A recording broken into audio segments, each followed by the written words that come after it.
আগেই বিয়ে নামক এক গণ্ডিতে পা রাখলাম আমি। সবাই চায় আর 5টা বাসরাতের মতো স্বাভাবিক বাসরাত, কিন্তু আমার বেলায় তার ব্যতিক্রমটি হয়েছে। রাত 3টে বাজে, এখনো আমার স্বামী ঘরে আসেনি। চুপটি করে বসে আছি তার অপেক্ষায়, কখন সে আসবে।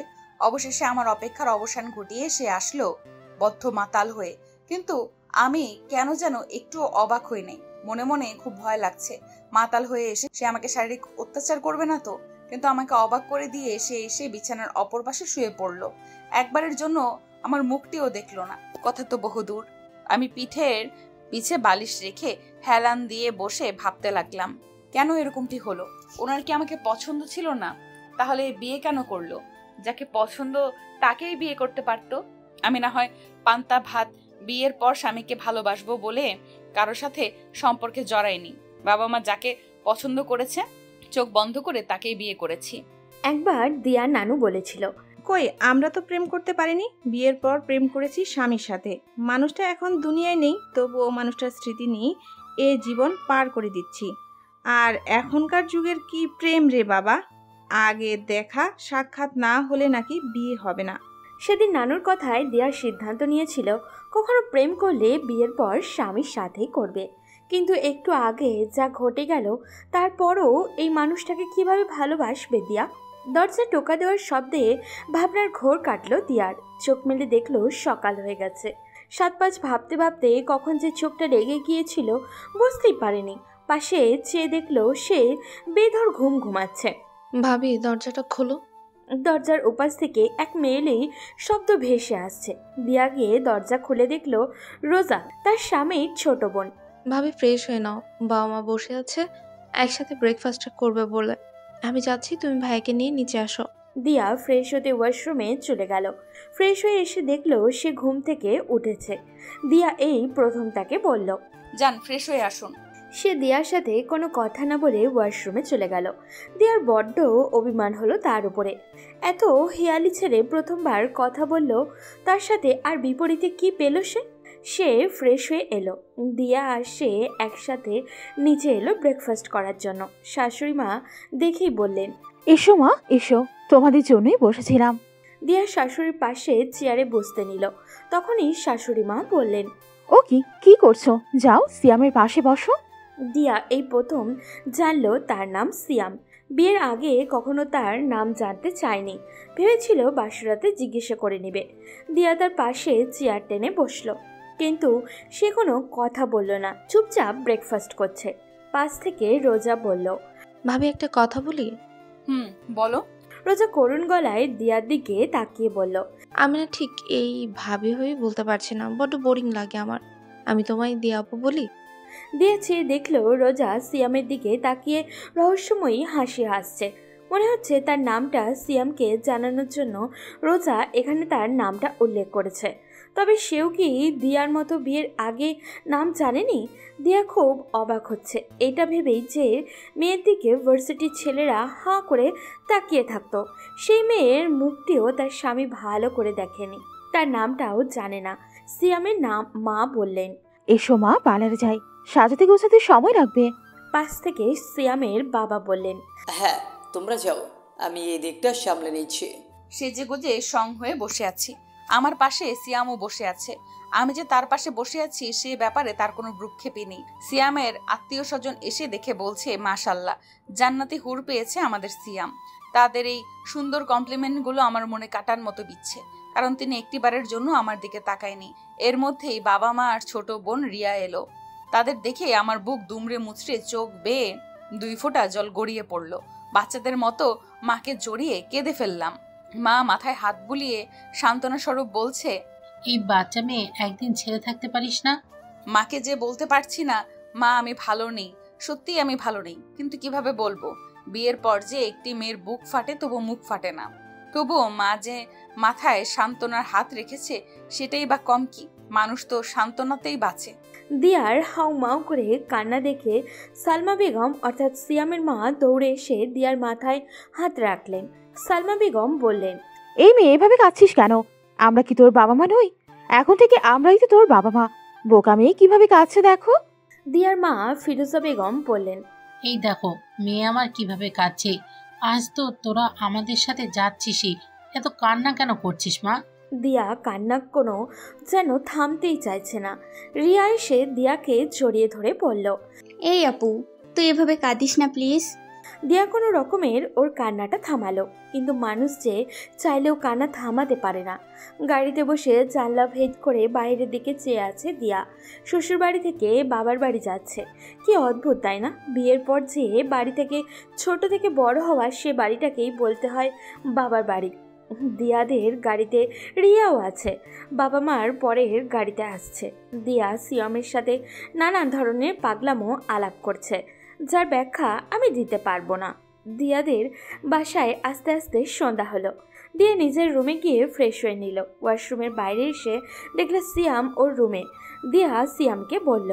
যান ফ্রেশ হয়ে নিন। সিয়াম কোনো কথা না বলে স্বভাব সুলভ হেঁটে চলে গেল।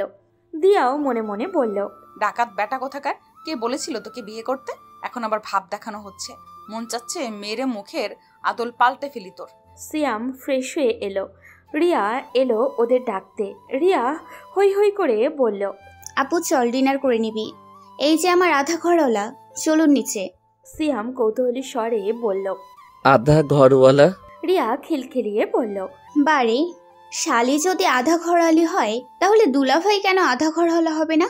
রিয়ার মুখ যুক্তি শুনে দিয়াও হতভম্ব। ওরা নিচে ডিনার করতে গেল। রিয়া ডিনার করতে গিয়ে খুব বেশি একটা কথা বলল না। ডিনার শেষে সবাই সবার রুমে চলে গেল। দিয়া রুমে এসে দেখলো সিয়াম বাইরে যাওয়ার জন্য প্রস্তুতি নিচ্ছে। দিয়া সিয়ামকে অনুরোধ করে বলল, আজ কোথাও যাবেন না প্লিজ। সিয়াম কোনো কথা বলল না। ও ওর মতো বারান্দায় গিয়ে সিগারেট ধরালো। দিয়া এক দীর্ঘশ্বাস ফেলে বিছানায় শুতে চলে গেল। সকালবেলা ঘুম থেকে উঠে দিয়া ফ্রেশ হতে চলে গেল। ফ্রেশ হয়ে এসে দেখলো সিয়াম ঘুম থেকে উঠেছে। দিয়াও আর কোনো কথা বলল না। সিয়াম ওরা ব্রেকফাস্ট করতে নিচে গেল। ব্রেকফাস্ট শেষে বাসায় থাকা মেহমানরা এসে সিয়ামের সাথে পরিচিত হচ্ছে। সিয়াম তাদের সাথে হেসে হেসে কথা বলছে। দিয়া মনে মনে বলল, এই লোকটা কেন আমার সাথেই কথা বলে না? কই বাকি সবার সাথে তো দিব্যি হেসে হেসে কথা বলছে। কিছুক্ষণ পর দিয়ার ছোট মামা এসে বলল, চলো জামাই, বাহির থেকে ঘুরে আসি। সিয়াম ও ছোট মামা বাইরে চলে গেল। দিয়া ফিরোজা বেগমের ঘরে গেল। ফিরোজা বেগম দিয়াকে দেখে বললেন, আয় মা, ঘরে আয়, দরজায় দাঁড়িয়ে আছিস কেন? দিয়া বরাবরই তার মায়ের সাথে বন্ধুসুলভ আচরণ করে। আজ এত ফর্মালিটি কেন দেখাচ্ছে ও নিজেও বুঝে উঠতে পারছে না। দিয়া ভেতরে গিয়ে তার মায়ের পাশে বসলো, কিন্তু মায়ের চোখকে কি ফাঁকি দেওয়া যায় নাকি? ফিরোজা বেগম দিয়াকে জিজ্ঞাসা করলো, কি হয়েছে তোর? দিয়া তার মায়ের দিকে এক নজর তাকিয়ে আবার চোখ নামিয়ে উত্তর দিল, না মা, কিছু হয়নি। আমি তোর পেটে হয়েছি নাকি তুই আমার পেটে হয়েছিস? কি হয়েছে বল। না মা, কিছুই হয় নাই। ফিরোজা বেগম দীর্ঘ একটা শ্বাস ফেলে বললেন, ছেলে কেমন? দিয়া তার স্বভাব সুলভ হেসে বলল, হ্যাঁ মা, উনি খুব ভালো। ছেলেটা খুব ভালো। ওর বাবা মার কাছে শুনেছিলাম তোর বাবা খোঁজ খবর নিয়েছিল ওর সম্পর্কে। ছেলেটা নাকি খুবই ভালো। দিয়া মনে মনে বলল, হ্যাঁ মা, কত ভালো সেটা আমি দেখতে পারছি। তোমরা তো বহুদূর। ফিরোজা বেগমের সাথে নানান ধরনের কথা বলল দিয়া। তারপর তারা নিচে গেল। নিচে গিয়ে দেখলো সিয়াম এসেছে। ওর হাতে এক গাদা ব্যাগ। দিয়ার ছোট মামার হাতেও এক গাদা ব্যাগ বাজার করে নিয়ে এসেছে ওরা। দিয়া মনে মনে ভাবল, একে কি বলে জামাই বাজার? ফিরোজা বেগম, দিয়ার ফুপি, দিয়ার মামি, দিয়ার খালা ওরা সবাই বাজার নিয়ে রান্নাবান্না করতে চলে গেল। দুপুরের মধ্যে দিয়ার শ্বশুরবাড়ির সবাই চলে এলো। রোজা দৌড়ে গিয়ে দিয়াকে জড়িয়ে ধরে বলল, আপু তোমাকে অনেক মিস করেছি। তুমি একদিনে আমাদের কত আপন হয়ে গেছো। কাল রাতে তুমি ছিলে না, তোমাকে খুব মিস করেছি। দিয়া মনে মনে ভাবল, পরশু রাতে কি আমি ওর সাথে ছিলাম যে কাল ছিলাম না বলে মিস করছে?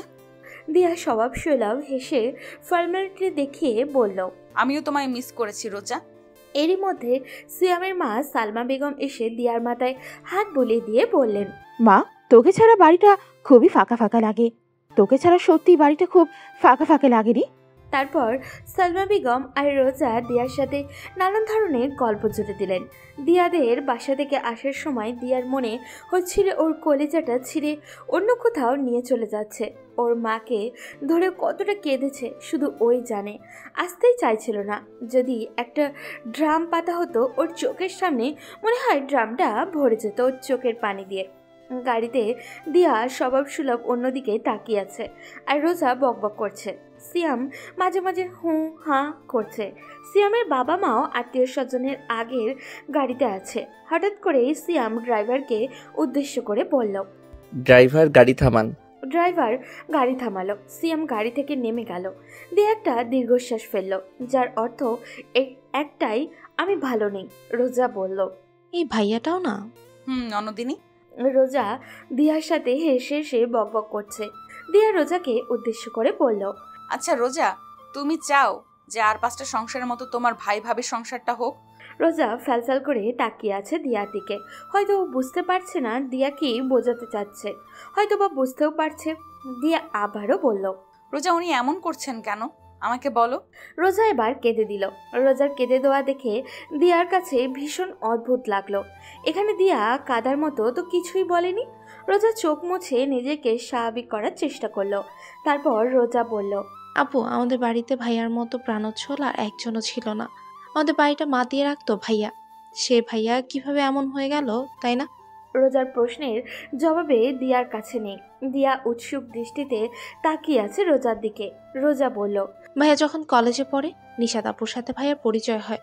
6 বছরের রিলেশন থাকে তাদের। নিশাত আপুর বাসা থেকে প্রথমে মেনে নেয়। রোজা আর কিছু বলতে পারলো না, গড়গড় করে কাঁদতে থাকে। দিয়া রোজাকে বলল, রোজা, তুমি কেঁদো না, আমি শুনবো না। আমি চাই না আমাকে বলতে গিয়ে তুমি অস্বস্তি বোধ করো। আমি তোমার অস্বস্তির কারণ হতে চাই না, আমি শুনবো না। সবই তো ঠিক ছিল, তবে কেন এমনটা হলো? রোজা কাঁদছে, ভীষণ কাঁদছে। দিয়া অন্যদিকে তাকিয়ে দীর্ঘশ্বাস ফেলল। তারপর কেউ আর কোনো কথা বলল না। রাত 12টা ছুঁই ছুঁই। দিয়া রুমে বসে আছে। এখনো সিয়াম আসেনি, অপেক্ষা করছে কখন সিয়াম আসবে। দিয়া ভাবছে, আর 5টা সংসারের মতো সংসার হলো না। আর 5টা সংসারের মতো সংসার হলে কি খুব বেশি ক্ষতি হতো? সিয়াম বউ হিসেবে না হোক, একজন মানুষ হিসেবে তো টুকটাক কথা বলতে পারতো। দিয়া বারান্দায় দাঁড়িয়ে। রাত প্রায় 3টার দিকে সিয়াম পূর্বের ন্যায় বদ্ধ মাতাল হয়ে এসেছে। সিয়ামের বাবা মা সবাই ঘুমে। সিয়ামের কাছে এক্সট্রা চাবি ছিল, তা দিয়েই সিয়াম বাসার ভেতরে ঢুকেছে। সিয়াম এসে খাটের একপাশে শুয়ে পড়ল। শোয়া মাত্রই বেঘোরে ঘুম। সিয়াম কোট, শার্ট, টাই, জুতা, হাতের ঘড়ি কিছুই খোলেনি। যে অবস্থায় ছিল সে অবস্থাতেই ঘুম। দিয়া বারান্দা থেকে রুমে আসলো। সিয়ামের কোট, টাই, জুতা, পায়ের মোজা, হাতের ঘড়ি খুলে দিল। সিয়ামের মাথার নিচে বালিশ দিয়ে দিল। তারপর দিয়া সিয়ামের জন্য অন্য পাশে শুয়ে পড়ল। দিয়ার বলার মতো কিছুই নেই, ঘুম আসলো না আর। আসলে দিয়া চোখ বন্ধ করে শুয়ে আছে। মনের প্রশান্তি হচ্ছে, দেহের শান্তি।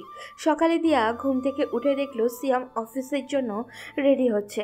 অফিসিয়াল ফর্মালে সিয়ামকে বেশ লাগছে। দিয়া ভাবছে, একটা মানুষ এত দায়িত্বশীল কিভাবে হতে পারে? রাত 3টার দিকে মাতাল হয়ে এসে সকাল 8টা বাজে কিভাবে অফিসের জন্য যেতে পারে? দিয়া উঠে ফ্রেশ হতে চলে গেল। তারপর একসাথে ব্রেকফাস্ট টেবিলে গেল। ব্রেকফাস্ট শেষে সিয়াম অফিসে চলে গেল আর দিয়া রুমে চলে গেল। দিয়া বারান্দায় গিয়ে আকাশের দিকে তাকিয়ে আছে, চুপচাপ যেন আকাশের দিকে তাকিয়ে আছে। রোজা দিয়ার পাশে গিয়ে দাঁড়ালো। দিয়ার দৃষ্টি এখন রোজার দিকে। রোজার নাক মুখ শক্ত শক্ত লাগছে। রোজা চুপচাপ দিয়া রোজার দিকে স্বভাব সুলভ হাসি দিল।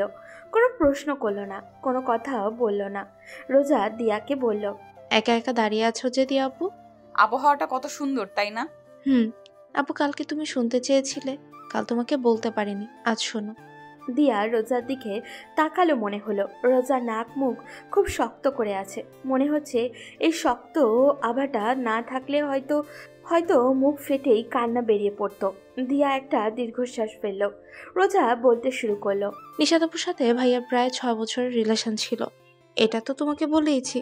নিশাত আপু তার চাচার বাসা থেকে পড়াশোনা করত, কারণ তার বাবা মা কেউ বেঁচে ছিলেন না।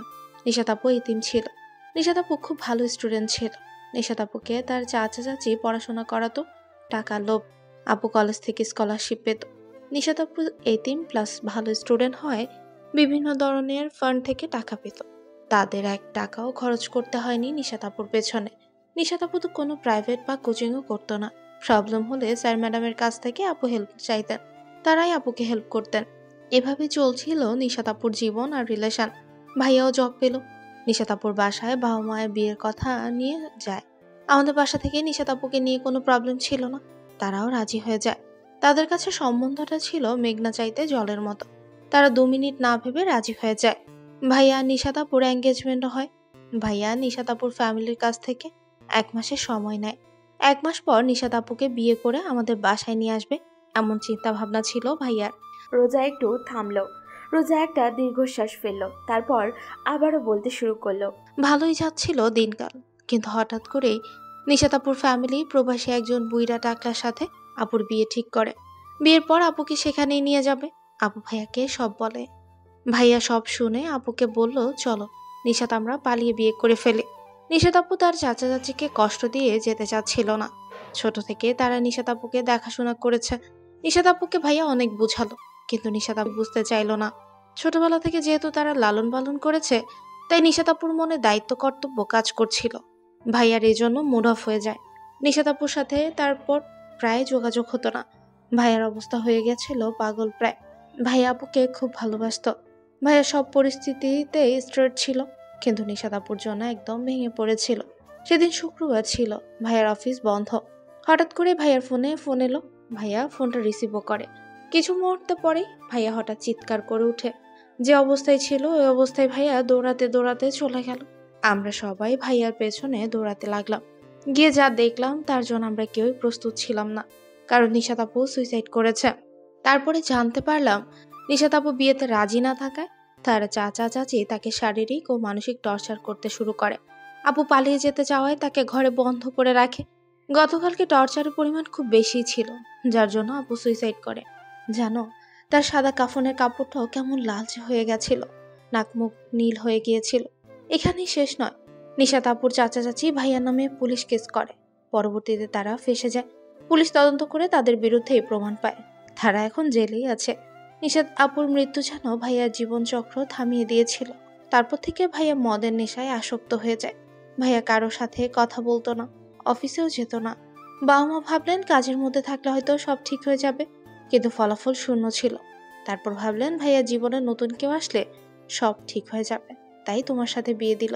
কিছু তো হলোই না, মাঝখান থেকে তুমিই কষ্ট পাচ্ছ। রোজা কাঁদতে থাকলো। রোজা পাশে তাকিয়ে দেখলো দিয়াও কাঁদছে। দিয়া মনে মনে বলল, একটা মানুষ কিভাবে এতটা ভালোবাসতে পারে? হয়তো আজ নিশাত আপু আমার জায়গায় থাকলে সিয়াম নিশাত আপুকে লুফে নিত। রোজা নিজেকে স্বাভাবিক করতে করতে বলল, আপু ভাইয়াকে একটু সময় দাও, সময়ের সাথে সাথে সব ঠিক হয়ে যাবে। দিয়া মনে মনে বলল, জানি না সহানুভূতি কিনা ভালোবাসা, তবে তোমার ভাইয়ার জন্য আমার ভালোবাসা কাজ করছে। তোমার ভাইয়ার ভালোবাসার কাছে আমার ভালোবাসা কিছুই না। প্রতিদিনের মতো মদ্যপান করে সিয়াম রুমে ঢুকলো। রুমে এসেই সিয়াম শুয়ে পড়ল। দিয়াকে যত্ন সহকারে সিয়ামের কোট টাই খুলল। আজ দিয়া অনেক ভালোবাসা নিয়ে কাজগুলো করছে। দেখে মনে হচ্ছে এসবের প্রতি দিয়ার কত বছরের অধিকার। বিছানায় বসে সিয়ামের মাথায় হাত বুলিয়ে দিচ্ছে দিয়া। ঘুমন্ত অবস্থায় সিয়ামকে পুরো বাচ্চাদের মতো লাগছে। বাইরে থেকেও ওনাকে বোঝা যায় না তার মনে এতটা কষ্ট। পরদিন সকালে ফ্রেশ হয়ে দুজনেই ব্রেকফাস্টের জন্য নিচে গেল। ব্রেকফাস্ট করতে করতে সালমা বেগম বললেন, সিয়াম আজ তোর ফুপি আসছে, আজ বাসায় থাকবি বাবা, কোথাও যাসনি। সিয়াম কোনো কথা না বলে স্বভাব সুলভ ভঙ্গিতে ব্রেকফাস্ট করতে লাগলো। ব্রেকফাস্ট শেষে সালমা বেগম দিয়াকে বললেন, আমার সাথে একটু এসো মা। দিয়া সালমা বেগমের সাথে তার রুমে গেল।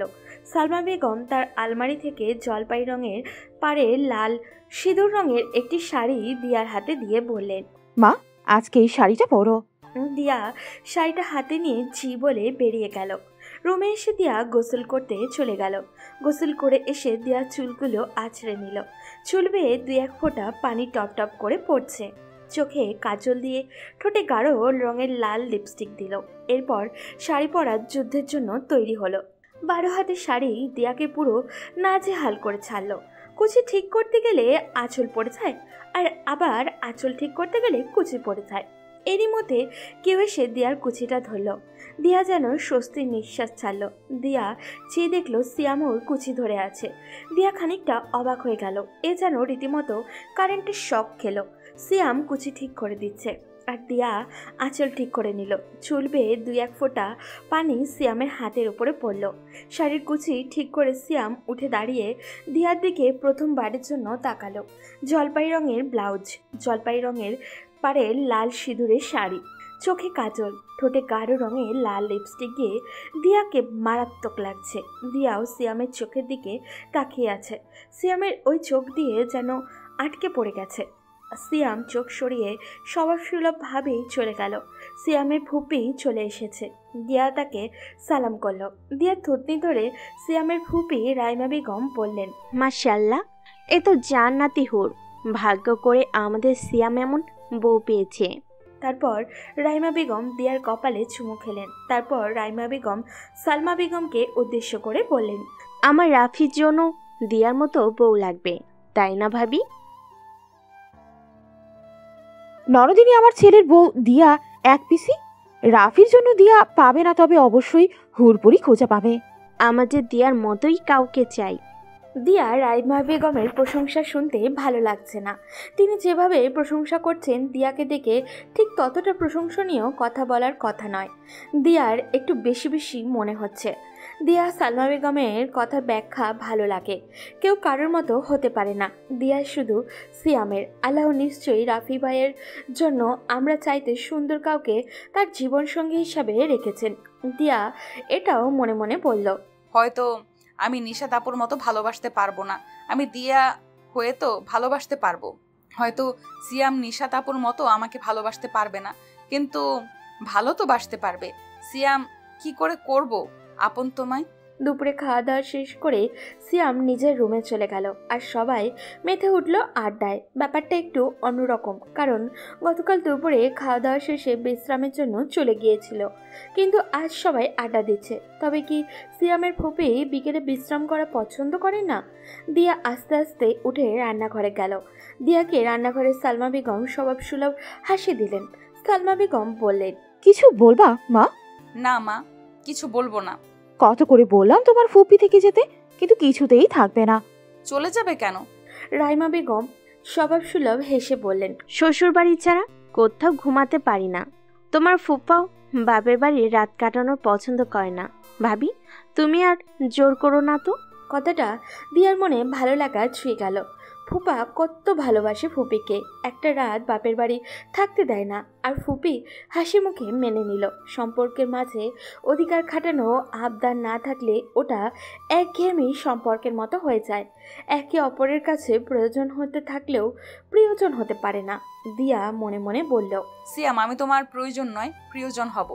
দিয়া রাইমা বেগমের সাথে কথায় মেতে উঠল।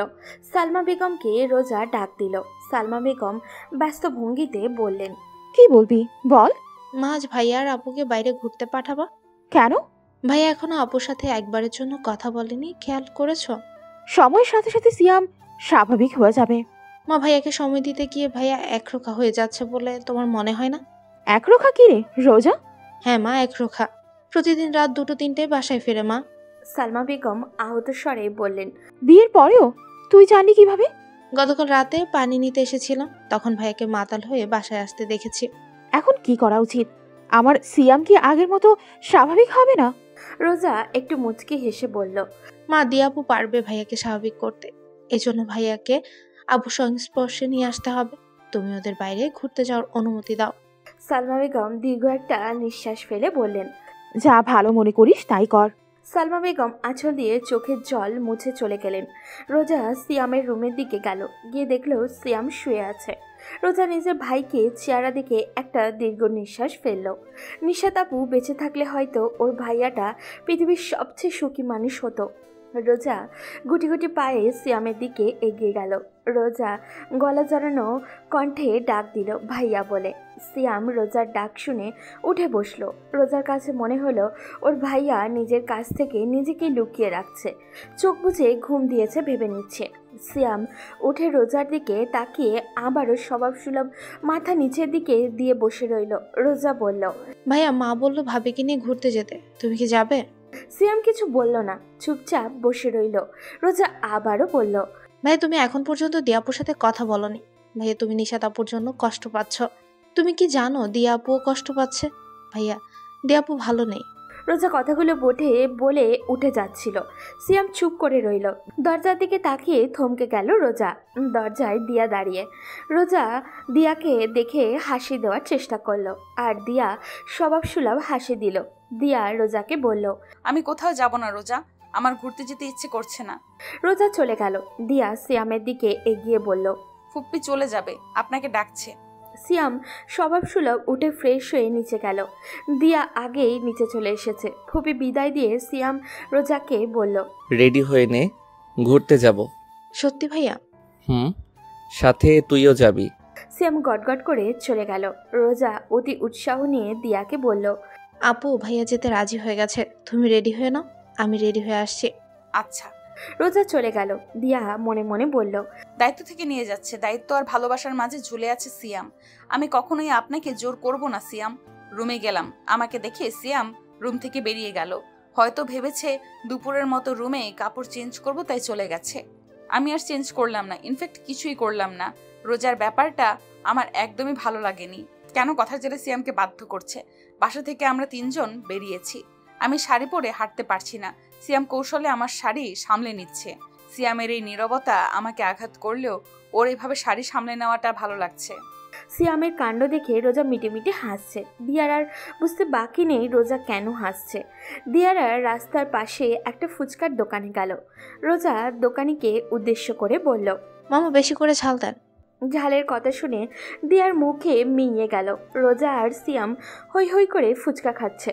দিয়াও মুখটা শুকনো করেই দাঁড়িয়ে আছে। রোজা বলল, কি হলো দিয়া আপু, খাচ্ছ না কেন? দিয়া আমতা আমতা করে বলল, খাচ্ছি। দিয়া শুকনো মুখ করে একটা ফুচকা মুখে দিল। ফুচকাটা মুখে দিয়েই দিয়া রোবট হয়ে দাঁড়িয়ে রইল। ইতিমধ্যেই ওর নাক মুখ লাল আভা ফুটে উঠেছে। রোজা বলল, এ আপু কি হয়েছে? এবার শুরু হলো দিয়ার চিৎকার। দিয়া বলছে, পানি পানি, আরে আমাকে পানি দাও। ফুচকাওয়ালা তাড়াতাড়ি দিয়াকে পানি দিল। দিয়া ঢকঢক করে পানি খেয়ে বলল, মামা আরেক গ্লাস পানি দেন। সিয়াম ও রোজা রীতিমতো হা করে তাকিয়েছিল দিয়ার দিকে। দিয়ার এবার নাকের পানি চোখের পানি এক হয়ে গেছে। সিয়াম ওর পকেটে থেকে টিস্যু বের করে দিল। দিয়া নিজেকে স্বাভাবিক করার চেষ্টা করলো, স্বাভাবিক হচ্ছেই না।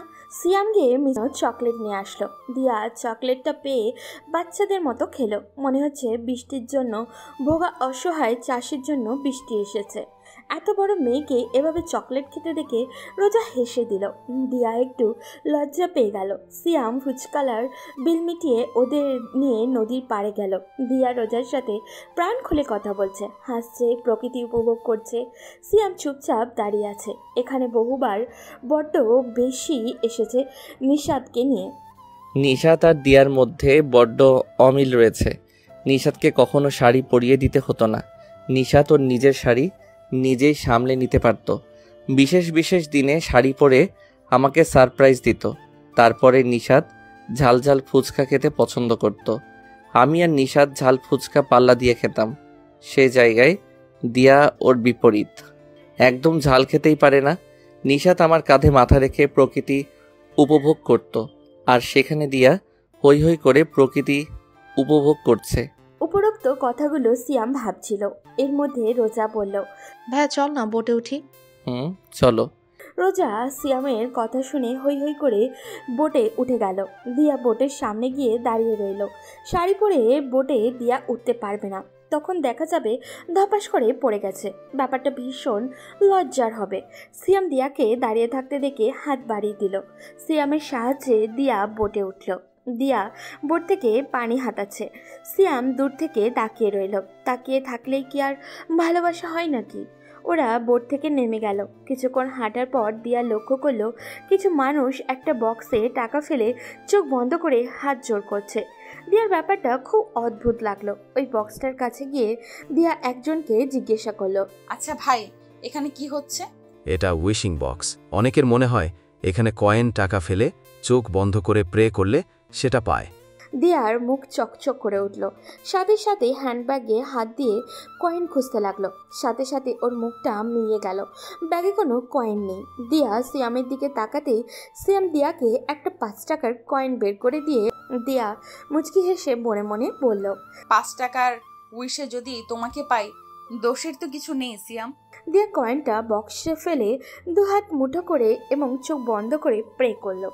আমি সিয়ামের মতো করে হয়তো ভালোবাসতে পারবো না, কিন্তু আমার মতো করে সিয়ামকে ভালোবাসার শক্তি বা মনের জোর যেন পাই। দিয়া আর রোজা এ কথা সে কথা নানান কথা হাজারো কথা বলছে। সিয়াম সেগুলো চুপচাপ শুনে যাচ্ছে। রাস্তায় হঠাৎই দিয়ার সাথে দিয়ার এক ক্লাসমেট তাহমিদের সাথে দেখা হলো। তাহমিদ দিয়াকে দেখে বলল, আরে দিয়া, কেমন আছো? Your looking gorgeous. আলহামদুলিল্লাহ, তুমি? হ্যাঁ, ভালো আছি। শুনলাম তোমার নাকি বিয়ে হয়ে গেছে। তা তোমার হাজবেন্ড কোথায়? দিয়া এবার সিয়ামের দিকে তাকালো। সিয়াম দিয়ার দিকে তাকাচ্ছে না। যে পরিচয় করিয়ে যদি দিয়া অপমানিত হতে হয়, তাই দিয়া বলল, ও আসেনি, আমি একাই বের হয়েছি।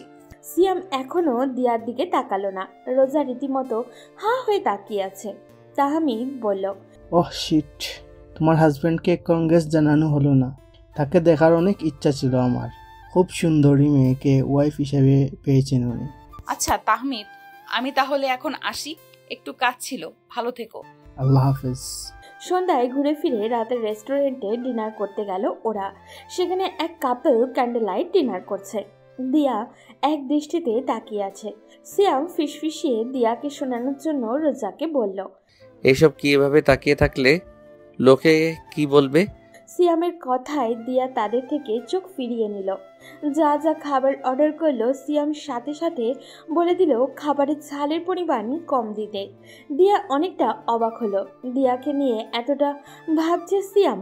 ডিনার শেষ করে ওরা বাড়ির উদ্দেশ্যে রওনা দিল। বাসার সদর দরজায় এসে সিয়াম রোজাকে বলল, তোরা ভিতরে যা, আমি আসছি। প্রায় সাথে সাথেই দিয়া বলল, আমি 10 মিনিটের মধ্যে আসছি, আপনি বাসায় যান।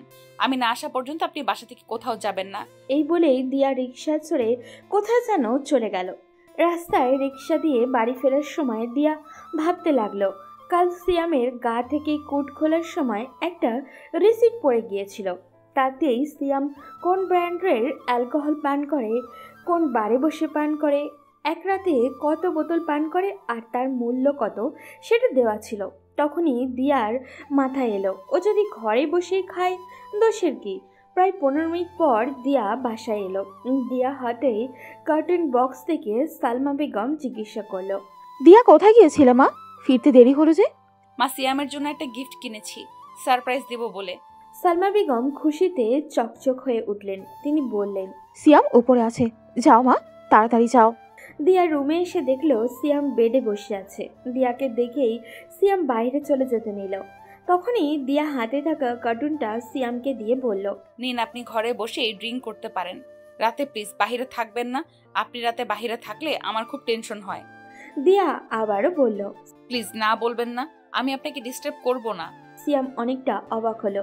এই প্রথমে কোনো স্ত্রী স্বামীর জন্য অ্যালকোহল নিয়ে এসেছে। সিয়াম কিছু বলল না। অ্যালকোহলের কার্টনটা নিয়ে বারান্দায় চলে গেল। সিয়াম নিশাতের কথা ভাবতে লাগলো। এই সময়টা নিশাতের সাথে কথা বলে পার করত, কিন্তু বিশ্বাসঘাতক ওকে ফেলে চলে গেছে। বলেছিল পাশে থাকবে, কিন্তু একা রেখে চলে গেছে। সিয়াম ড্রিঙ্কস করতে লাগলো। দিয়া সিয়ামের কাছে গেল। সিয়াম পূর্বের ন্যায় ড্রিঙ্কস করছে। দিয়া সংকোচ নিয়ে সিয়ামকে বলল, আমি কি আপনার পাশে বসতে পারি? সিয়াম কিছু বলল না। দিয়া মনে মনে বলল, নীরবতা সম্মতির লক্ষণ। দিয়া সিয়ামের পাশে গিয়ে বসলো। সিয়াম চাঁদের দিকে তাকিয়ে চুপচাপ খাচ্ছে। আজ ভরা পূর্ণিমা। চাঁদের আলোগুলো মিছিল করছে আর সিয়ামের মুখে এসে পড়ছে। দিয়া শান্তভাবে উপভোগ করছে। সিয়াম নীরবতা ভেঙে দিয়াকে বলল, আচ্ছা, তোমার নাম কি? দিয়া খুবই অবাক হলো। দিয়া এক্সাইটেড হয়ে বলল, সিয়াম মাথার হাসি দিয়ে বলল, শুধুই কি দি, আর কি কোনো কিছু নেই? সিয়ামের কথায় দিয়া আহাম্মক হয়ে গেল। ও কি বলতে কি বলে ফেলেছে, আর সিয়াম কি ভাবতে কি ভেবে ফেলেছে। দিয়া আমতা আমতা করে বলল, আমার নাম দিয়া। হ্যাঁ, দিয়া। দিয়ার কথা শুনে সিয়াম খিটখিটিয়ে হেসে দিল। ওই হাসি দিয়াকে মেরে ফেলার অস্ত্র হিসাবে ব্যবহার করা যাবে। দিয়া মুগ্ধ হয়ে ওই হাসির দিকে চেয়ে রইল। সত্যি তো, সিয়ামের এই মাতাল হাসি দিয়াকে পুরো মাতাল করে দিচ্ছে। দিয়া ভাবছে, আচ্ছা, যারা মাতাল হয়ে হাসে তাদের হাসি দেখলেও কি মাতাল হয়ে যায়? দূর, কি বোকা বোকা ভাবনা ভাবছি আমি। এতটুকু স্যাক্রিফাইস করে যদি সিয়ামের মাতাল হাসি দেখতে পারি, তাহলে আমি এরকম স্যাক্রিফাইস বারবার করতে রাজি আছি। সিয়াম দিয়াকে নিশাত ভেবে বলল, জানো নিশাত, মেয়েটা না খুব বোকা। আজ আমাকে কার্টুন ভরে অ্যালকোহল এনে দিয়েছে আর বলেছে আপনি যাবেন না, আপনি বাহিরে থাকলে আমার টেনশন হয়। আরও কি বলেছে জানো, আমাকে ডিস্টার্ব করবে না। দিয়া ভালোভাবে বুঝতে পারছে সিয়ামের নেশা চলে গেছে, তাই নিশাত ভেবেই দিয়াকে এসব বলছে। দিয়া সিয়ামকে বলল। আর কি বলেছে দিয়া? সিয়াম ওর কথার জবাব না দিয়ে আবারও বলল, জানো নিশাত, দিয়া মেয়েটার চোখগুলো অনেক মায়াবী। এই প্রথম আমি মেয়েটার দিকে চেয়েছি, ওর চোখে যেন আমি আটকে যাচ্ছিলাম, কোনো রকম পালিয়েছি। আমি চোখ সরিয়ে নিয়ে ঠিক করেছি, তাই না? আমার তো তোমার চোখে আটকে যাবার কথা ছিল, জানো নিশাত। কথাটা বলে সিয়াম থামলো।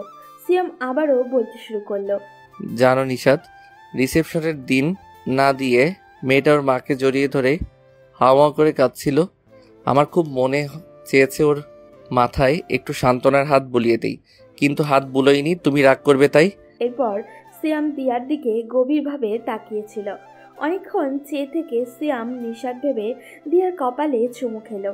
দিয়ার পুরো শরীর যেন কারেন্টে বসে গেল। দিয়া কোনো রকম নিজেকে সামনে নিল। সিয়াম আবারও বলল, আচ্ছা নিশাত, আমি দিয়ার সাথে কোনো অন্যায় করছি না তো? মেয়েটা খুব ভালো, তাই না? দেখো, ওর কিন্তু সম্পূর্ণ অধিকার আছে স্ত্রীর অধিকার ফলানোর, কিন্তু ও ফলাচ্ছে না। কেন ফলাচ্ছে না? দিয়া এবার কেঁদে দিল। সিয়াম আকাশের দিকে চেয়ে আছে। দিয়া সিয়ামের কাঁধে মাথা রেখে ঘুমিয়ে গেল। সকালে দিয়া নিজেকে বিছানায় আবিষ্কার করলো। দিয়ার মনে পড়ল কাল রাতে তো ও বারান্দায় ছিল, তার মানে কি সিয়াম ওকে নিয়ে এসেছে? এটা ভাবতেই দিয়ার মুখ চকচক করতে লাগলো। দিয়া বিছানায় উঠে বারান্দায় উকি দিল। সিয়াম সেখানে নেই। এরই মধ্যে সিয়াম ওয়াশরুম থেকে বেরিয়ে এলো। সিয়াম অফিসে যাওয়ার জন্য রেডি হচ্ছে। দিয়া বারান্দায় গিয়ে অ্যালকোহলের বোতল গ্লাস কার্টুনের ভরে রাখে খাটের নিচে লুকিয়ে রাখলো, যাতে কেউ দেখতে না পারে। সিয়াম অবাক হয়ে দিয়ার কাজ দেখতে লাগলো।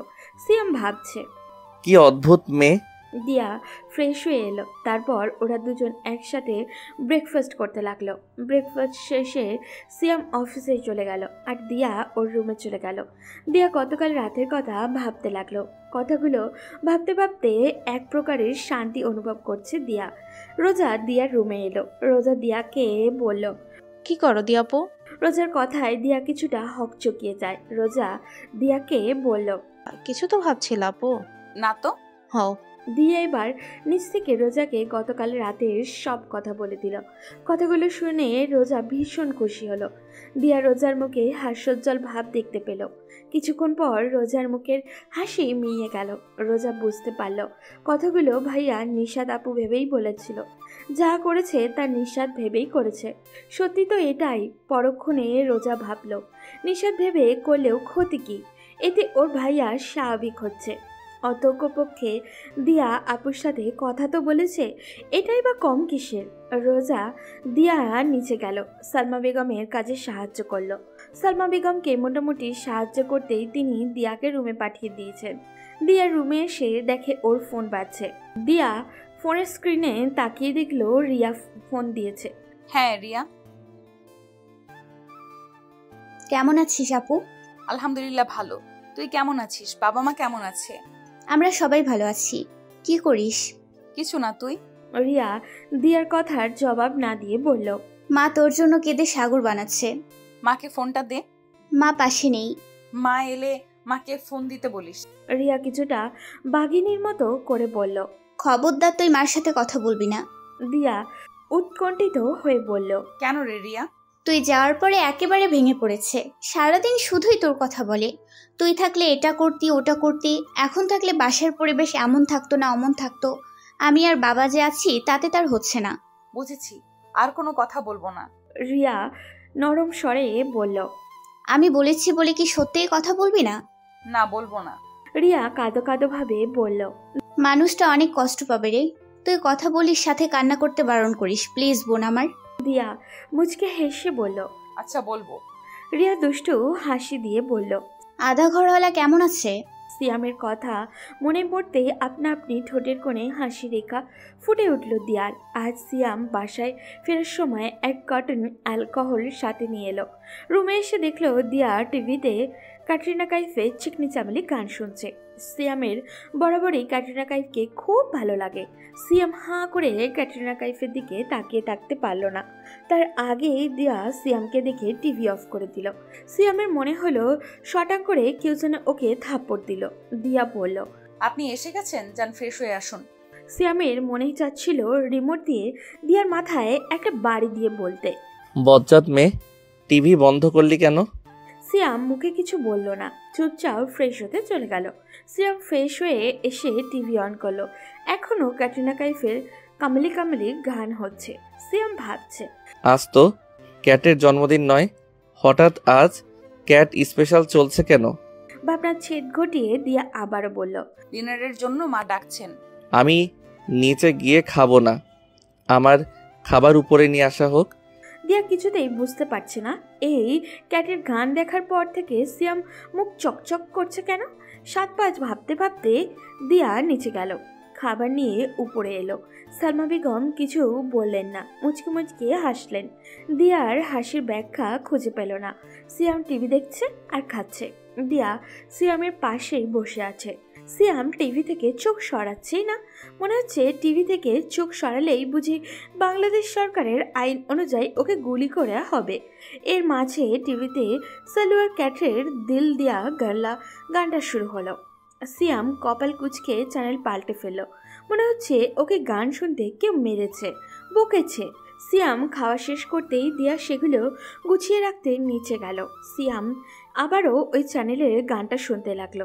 দিয়া রুমে এসে গানের শেষের কিছু অংশ দেখতে পেল।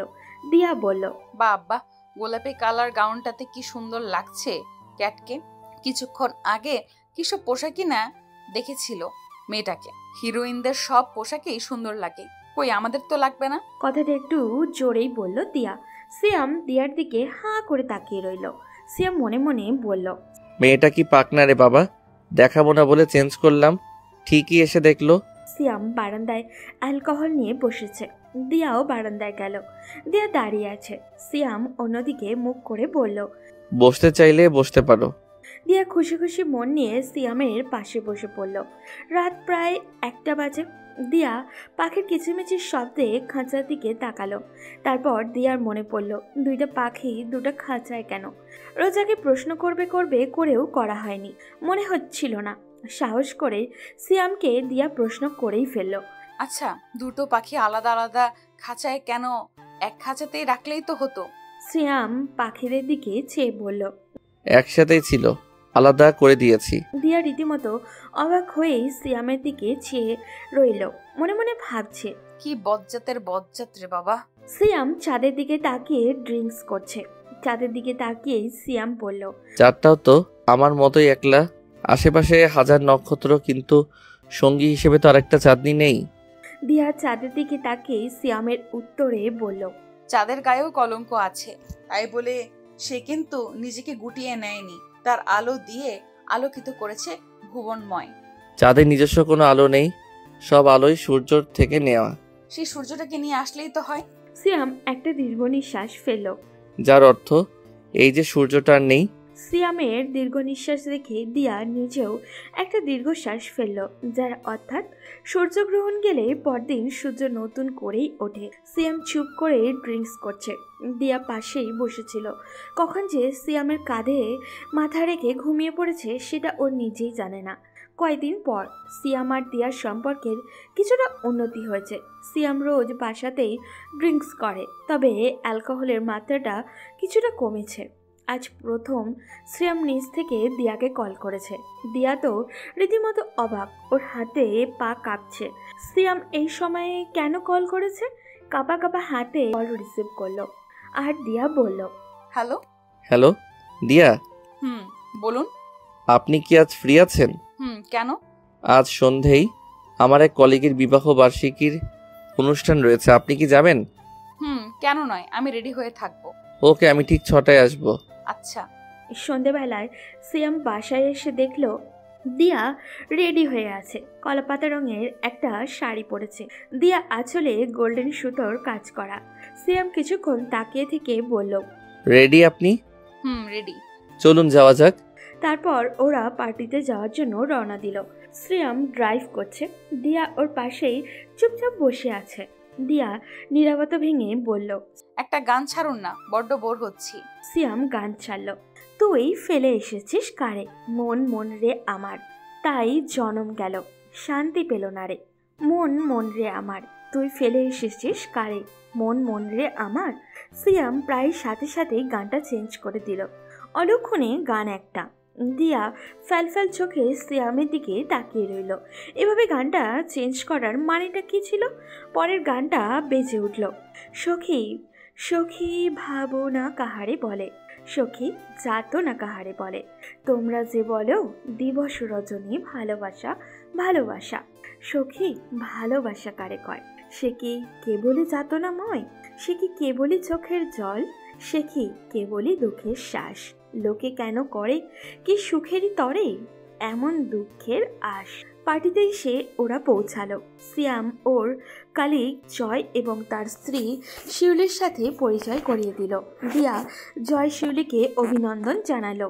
শিউলি দিয়াকে অনেক কমপ্লিমেন্ট দিল। ভাবি আপনি দেখতে মাশাআল্লাহ। ভাবি আপনিও দেখতে মাশাআল্লাহ। শিউলি মুচকি হাসলো। সিয়াম অফিসের আরও কিছু কালিগ তাদের স্ত্রী দিয়ার সাথে পরিচয় হতে এলো। দিয়া সবার সাথে পরিচয় হলো। সিয়াম আর দিয়ার কাছে একজন ফটোগ্রাফার এলো। ফটোগ্রাফার ওদের ছবি তুলতে চাইলো। সিয়াম একটু ইতস্তত বোধ করলো। দিয়া সিয়ামকে কোনো অস্বস্তিতে ফেলতে চায় না, তাই ফটোগ্রাফারকে বলল, ছবি তুলতে হবে না। দিয়ার কথা শুনে সিয়াম স্বস্তির নিঃশ্বাস ছাড়ল। শিউলি এসে বলল, ভাবি তুলুন না, জীবনের প্রতিটা ভালো মন্দ মুহূর্ত স্মৃতি হিসেবে রাখা উচিত। আসলে ভাবি ছবি তোলার সময় ফ্ল্যাশ লাইটের আলোতে আমার স্কিনের প্রবলেম হয়। সিয়াম বেশ বুঝতে পারছে দিয়ার প্রবলেম নেই, শুধু ওকে কোনো অস্বস্তিতে ফেলতে চায় না, তাই মিথ্যে বলছে। মেয়েটা অন্যরকম। জয় এসে সিয়ামকে বলল, ভাবির যেহেতু প্রবলেম হয় তবে থাক, তুমি আর জোর করো না। দু একটা ছবি তুললে ওর প্রবলেম হবে না? সিয়াম দিয়াকে চোখের ইশারায় বোঝালো ছবি তুলতে। ওরা ছবি তুলেছে। ফটোগ্রাফার বলল, আরেকটু ক্লোজ হয়ে দাঁড়ান। সিয়াম কিছুটা দাঁড়িয়ে গা ঘেঁষে দাঁড়ালো। ফটোগ্রাফার সিয়ামকে উদ্দেশ্য করে বলল, ওনার চোখের দিকে তাকান। সিয়াম দ্বিতীয়বারের মতো দিয়ার চোখের দিকে তাকাতে চায় না। ভীষণ ভয় হয় যদি ওই দু চোখে আটকা পড়ে যায়। সিয়াম অন্যদিকে তাকায় আর দিয়া তা দেখে মুচকি হাসি দেয়। ফটোগ্রাফার সেই ছবি তোলে। ফটোগ্রাফার কমপ্লিমেন্ট দিল, মেড ফর ইচ আদার। ফটোগ্রাফারের কথা দিয়ার বুকে বিঁধেছে। এর মধ্যে জয় বলল, এই সিয়াম একটা গান ধর না, গানটা কি বাদ দিয়ে দিলি নাকি? সিয়াম কঠিন গলাতেই বলল, এই গানটার আমি গাইতে পারি না। বললেই হলো তুই গানটা জানিস না? প্রথম যখন জয়েন করেছিলি তখন তো তুই গুনগুন করে গান গাইতি, সেই গুঞ্জন তো সারা অফিসে ছড়িয়ে ছিটিয়ে আছে। হ্যাঁ, এখন তো বিয়ের পর আর ভাবিকে গান শুনোস না। ভাবি বলুন না একটা গান গাইতে। দিয়া চুপ করে আছে। ওর বলার মতো কিছুই বা আছে? আজ প্রথম জানলো সিয়াম গান গাইতে পারে, তাও আবার অন্য একজনের মাধ্যমে। দিয়া কিছুক্ষণ চুপ করে থেকে বলল, ধরুন না একটা গান। সিয়াম চুপ করে রইল। সবার রিকোয়েস্টে তারপর গান ধরল। ভালো আছি ভালো থেকো, আকাশের ঠিকানায় চিঠি লিখো। ভালো আছি ভালো থেকো, আকাশের ঠিকানায় চিঠি লিখো। দিও তোমার মালা খানি বাউলের এই মনটারে, আমার ভিতর বাহিরে অন্তরে অন্তরে আছো তুমি, হৃদয় জুড়ে আমার ভিতর বাহিরে অন্তরে অন্তরে আছো তুমি, হৃদয় জুড়ে।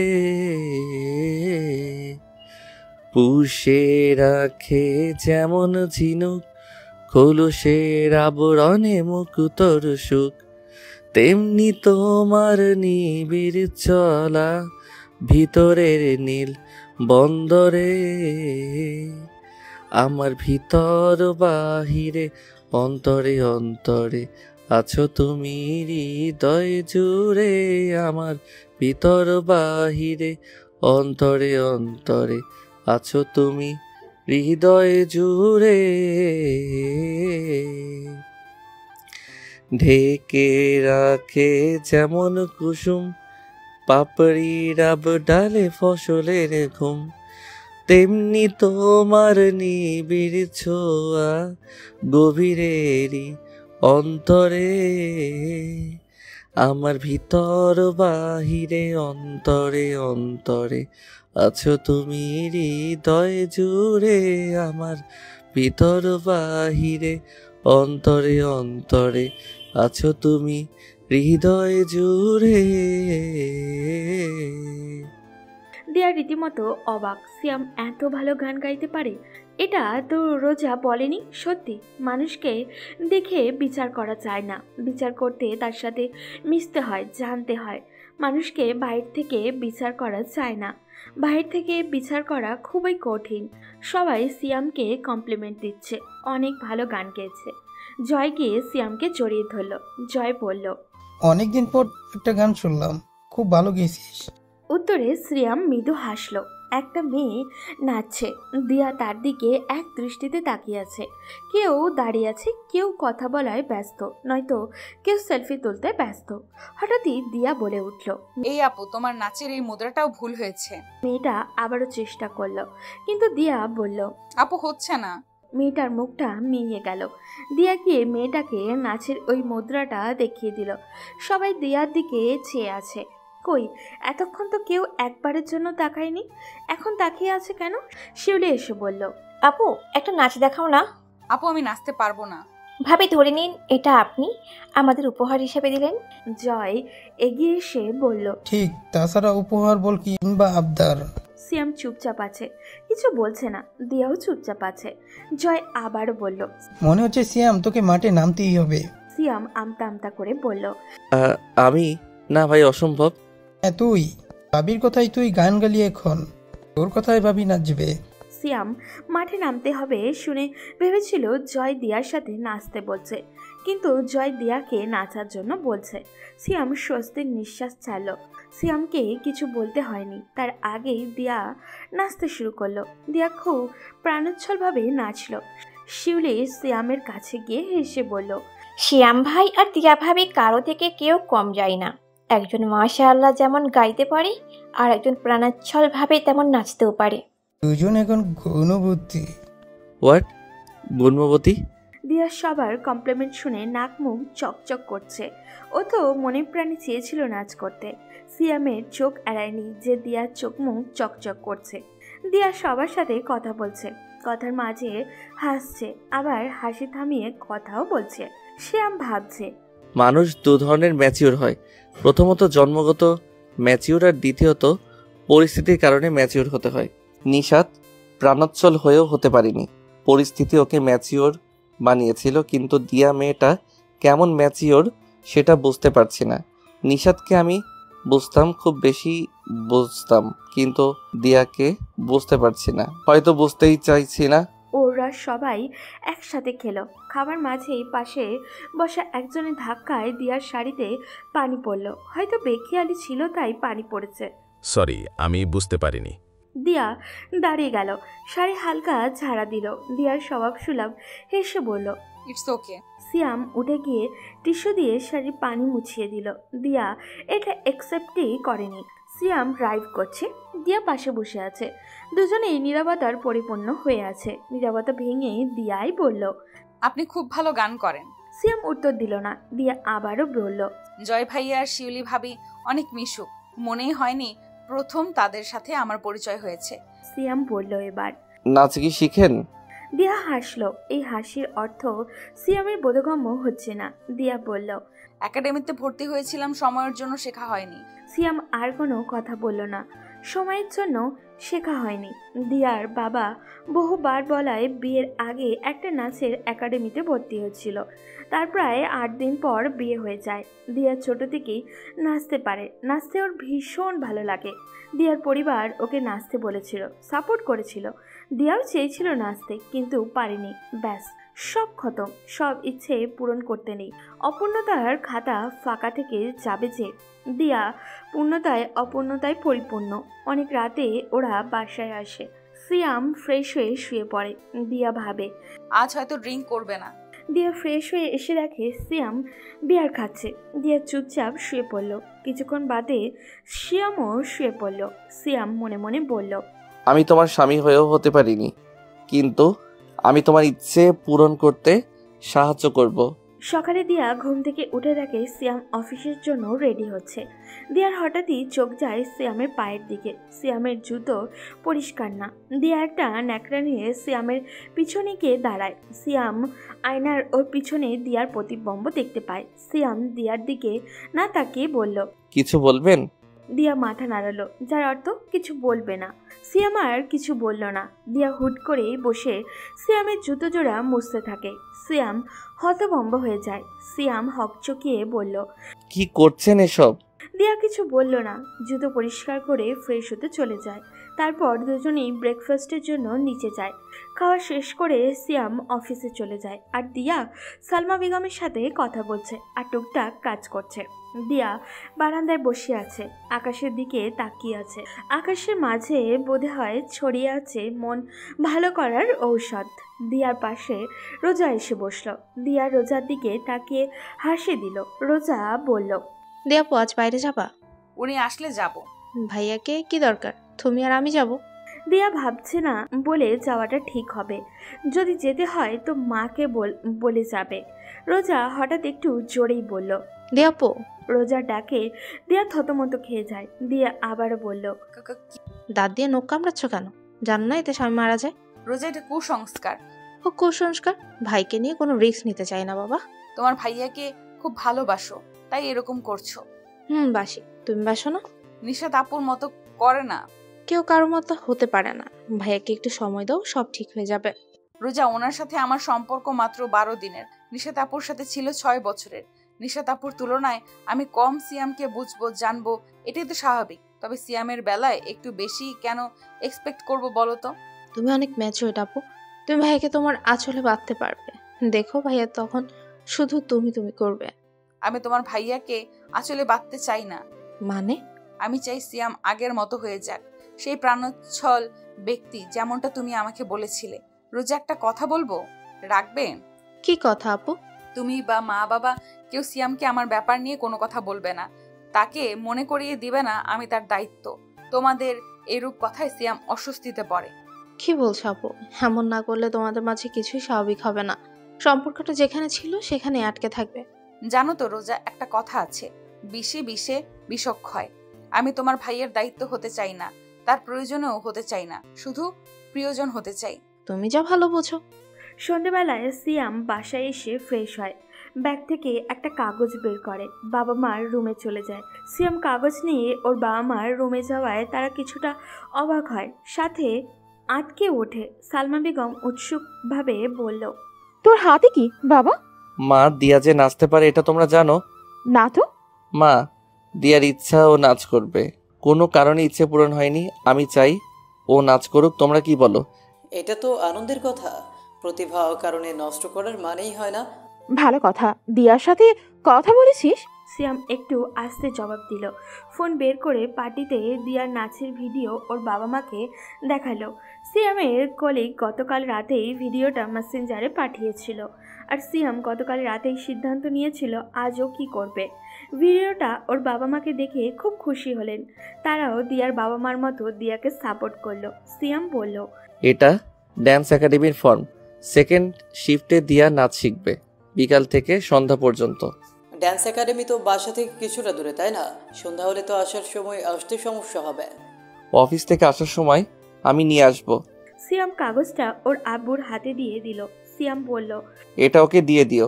কথাটা বলেই সিয়াম চলে গেল। সিয়ামের বাবা মা স্বস্তির নিঃশ্বাস ছাড়ল। তাদের ছেলে দিয়াকে নিয়ে ভাবতে শুরু করেছে। এবার আস্তে আস্তে সিয়াম স্বাভাবিক হয়ে যাবে। ওই বাড়ির আবার প্রাণ ফিরে পাবে। হুট করেই প্রেমে পড়া যায়, কিন্তু ভালোবাসা যায় না। যেটা থেকেও মুছে যায় সেটা প্রেম, যেটা মুছে থেকে যায়, হ্যাঁ, এটাই ভালোবাসা। দিয়া সিয়ামকে দেখে বেশ অবাক হলো। বিয়ের পর এমন কোনো রাত নেই যে সিয়াম মদ্যপান করেনি, কিন্তু আজ সিয়ামের হলোটা কি? আজ মদ্যপান করলো না। ডিনার শেষে সিয়াম চুপচাপ শুয়ে আছে, দিয়াও চুপচাপ শুয়ে আছে, কিন্তু দিয়ার চোখে ঘুমের ঘাও নেই। এক সময় ঘুমিয়ে পড়ল দিয়া। সকালে দিয়া ঘুম থেকে উঠে দেখলো সিয়াম এখনো ওপাশ ফিরে শুয়ে আছে। তার মনে এখনো সিয়াম ঘুম থেকে ওঠেনি। দিয়া আস্তে ধীরে সিয়ামের ওপাশে ঘুরে গেল। সিয়াম ঘুমিয়ে আছে, খুব নিষ্পাপ লাগছে সিয়ামকে। হুমায়ুন আহমেদ কি কখনো ঘুমন্ত পুরুষের মুখ দেখেনি নাকি? দেখলে অবশ্যই পুরুষের ঘুম নিয়ে কাব্যিক কিছু অংশ লিখতেন। সিয়াম কিছুটা নড়ে চড়ে উঠল। দিয়া মনে মনে বলল, কোথাও হয়তো পড়েছিলাম ঘুমন্ত ব্যক্তির দিকে এক দৃষ্টিতে তাকিয়ে থাকলে ঘুমন্ত ব্যক্তির ঘুমের ব্যাঘাত ঘটে। কথাটা কি এমন ছিল নাকি অন্যরকম কে জানে? দিয়া একবার ঘড়ির দিকে তাকালো। আজ সে তাড়াতাড়ি ঘুম থেকে উঠেছে, তাই সিয়ামকে ঘুমন্ত অবস্থায় দেখতে পেল। দিয়া সিয়ামকে ডাক দিল। কি আশ্চর্য ব্যাপার, একটা ডাক দিতেই সিয়াম ঘুম থেকে উঠে গেল। দিয়াকে সিয়াম এভাবে দেখে ধরফড় করে উঠে ওয়াশরুমে চলে গেল। দিয়া ভাবছে হলোটা কি। দিয়া বারান্দায় গেল। পাখি দুটোকে দেখে দিয়ার খুব খারাপ লাগলো। মায়া লাগছে পাখি দুটোর জন্য। এক খাঁচায় বন্দি থাকতো, মিশে থাকতো একে অপরে আমাতে তোমাতে, কিন্তু সিয়াম পাখি দুটোকে আলাদা করে দিয়েছে। সিয়াম অফিসের জন্য রেডি হয়ে নিল। দিয়াও ফ্রেশ হয়ে নিচে গেল। ব্রেকফাস্ট শেষ করে সিয়াম অফিসে চলে গেল। সালমা বেগম দিয়াকে উদ্দেশ্য করে বলল, মা আমার ঘরে একটু এসো তো। সালমা বেগম আগে আগে আর দিয়া তার পিছে পিছে যাচ্ছে। গন্তব্য সালমা বেগমের ঘর। সালমা বেগম ফর্মটা দিয়ার হাতে দিয়ে বলল, এত ভালো নাচতে পারিস, সিয়াম না বলে তো জানতেও পারতাম না। দিয়া অবাক হয়ে তাকিয়ে আছে সালমা বেগমের দিকে। সালমা বেগম মুচকি হেসে দিয়ার থুতনিতে একটা চুমু দিয়ে বলল, পার্টিতে নেচেছিলি আর ভিডিও সিয়াম আমাদের দেখিয়েছে। দিয়া অবাকে আরেক কাঠি ওপরে গেল। দিয়া নেচেছে আর সিয়াম ভিডিও করেছে? ভাবা চাই এগুলা। দিয়া নিজেকে স্বাভাবিক করে কাগজটা দেখিয়ে বলল, এটা কি মা? খুলে দেখ। দিয়া খুলে দেখা মাত্র ওর চোখ মুখ কেমন চকচক করতে লাগলো। সালমা বেগমকে জাপটে জড়িয়ে ধরল। সন্তানের আনন্দ প্রতিটা মায়ের প্রশান্তির কারণ। দিয়া বলল, তুমি ভাবতে পারবে না মা তুমি আমাকে কি দিলে। মা আমি তোমাকে কি বলবো আমি বুঝতে পারছি না মা, আমি ভাষা হারিয়ে ফেলেছি। সালমা বেগম হাসলো। দিয়া আবারও বলল, ধন্যবাদ দিব না মা, আপন মানুষের ধন্যবাদ দিতে নেই, এতে সম্পর্ক ছোট হয়ে যায়। মা তুমি যা দিয়েছো তার জন্য আমি তোমার কাছে চিরকৃতজ্ঞ থাকবো। আমি কিছু করিনি রে মা, সব সিয়াম করেছে। দিয়া সিয়ামের নাম শুনে অবাক হলো। সালমা বেগম মুঠোবন্দি করে বলল, আস্তে আস্তে সব ঠিক হয়ে যাবে, সিয়াম তোকে বুঝতে শুরু করে দিয়েছে। সালমা বেগমের কথায় দিয়া খানিকটা হাসলো। দিয়া রুমে গিয়ে রিয়া আর ওর মাকে জানিয়ে দিল। তারা সবাই খুশি। তাদের মেয়ের অপূর্ণতার খাতায় আরও কিছু জমা রইল না। সিয়াম পূর্ণতায় করে দিক দিয়ার পরিপূর্ণতা। প্রায় দুপুরের দিকে সিয়াম দিয়াকে ফোন দিল। দিয়া যেন সিয়ামের ফোনের অপেক্ষায় ছিল। রিংটোনের শব্দ পাওয়ার সাথে সাথেই দিয়া ফোনটা রিসিভ করলো। সিয়াম ভাবেনি এত তাড়াতাড়ি দিয়া ফোন রিসিভ করবে। দিয়া ফোন রিসিভ করে চুপ করে আছে। দিয়া চায় আগে সিয়াম কথা বলুক। সিয়াম আগে বলল, বন্ধুরা গল্পটি কেমন লাগছে আমাদের কমেন্ট করে জানান, আর যদি ভালো লেগে থাকে তাহলে একটি লাইক দিন এবং চ্যানেলটি সাবস্ক্রাইব করে রাখুন। দ্বিতীয় পর্ব খুব তাড়াতাড়ি আপলোড দিব।